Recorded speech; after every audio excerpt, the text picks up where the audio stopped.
পাস্তাগুলোকে কিন্তু আমরা প্রথমেই গরম জলের মধ্যে ঢেলে দেবো। তারপরে কিন্তু জলটা সিদ্ধ হওয়ার আগে এখানে আমরা রিফাইন তেল দিয়ে এই পাস্তাটাকে ভালো করে নেড়ে আমরা তুলে রাখবো।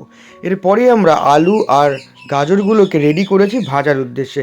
কড়াই গরম হয়ে যাওয়ার পরেই কিন্তু আমরা এই আলু গাজরগুলোকে নুন দিয়ে কিন্তু ভাজতে থাকবো।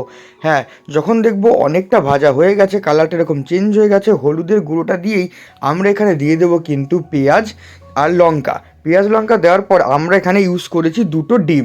এবার তোমরা দুটো না হোক তোমরা একটা ডিমও কিন্তু ইউজ করতে পারো। এরপরে ভালো করে নাড়ার পরে কিন্তু আমাদের ওই সিদ্ধ করা পাস্তা আমরা এর ওপরে কিন্তু একটু করে দিয়ে দেবো। বাস তারপরে কি, তারপরে এটাকে কিন্তু আমরা ভালো করে নাড়তে থাকবো।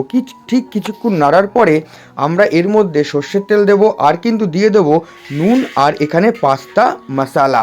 এরপরে কিন্তু আমরা 5 মিনিট ঠিকঠাক করে নাড়ার পরে আমাদের এই পাস্তা পুরোপুরি তৈরি। এইবার সস দিয়ে ভালো করে সার্ভ করে দাও।